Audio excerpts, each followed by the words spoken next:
بیچ کے بہرحال اوپر جا کے دیکھا تو دوبارہ ان کی ایک کی طبیعت خراب تھی تو ایک کو میں لے کے اوپر چلا گیا سمٹ پہ نہیں کیمپ پوائنٹ میں چلا وہ گیا. کتنے فاصلے پہ ہے بیس کیمپ سے؟ 4000 سے 1000 میٹر اوپر جانا ہوتا ہے 5000 تک. ٹھیک ہے.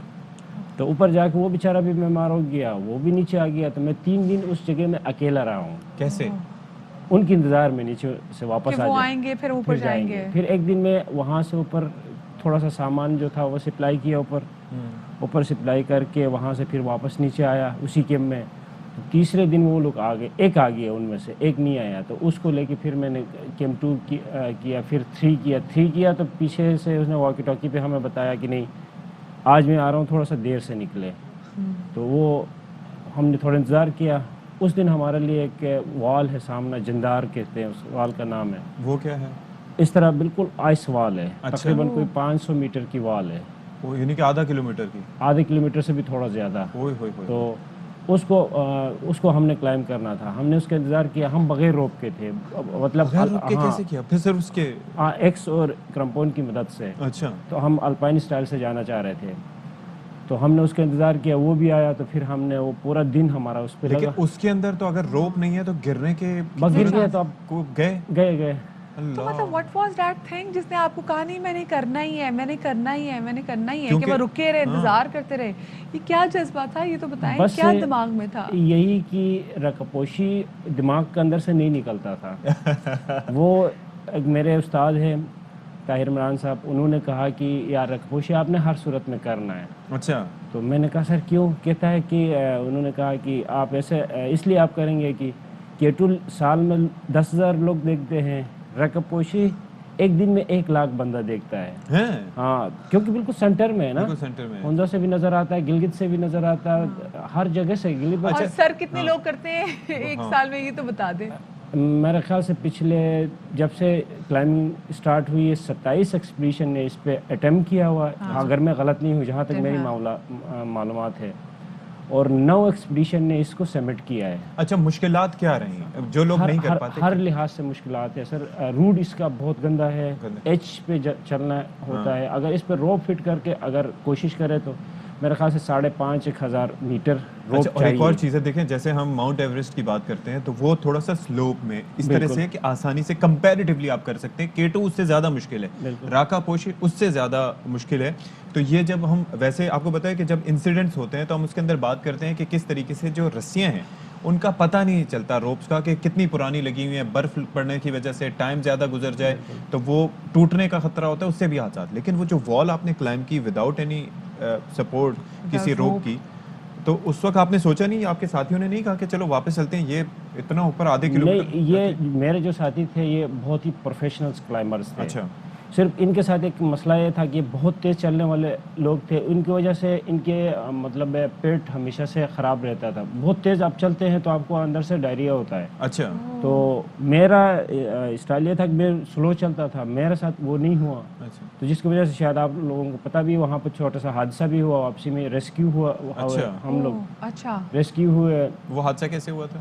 ہم نیچے سے گئے, وہ سارا کچھ کر کے 9 دن ہمیں لگے. ہم نے ٹاپ کیا, سیمٹ کیا. ہم نے سیمٹ کرنے کے بعد دوسرے دن ہم ایک اگلو کے اندر, اگلو ٹائپ بنایا, کھڑا ٹائپ بنایا, اس کے اندر ہم رہے.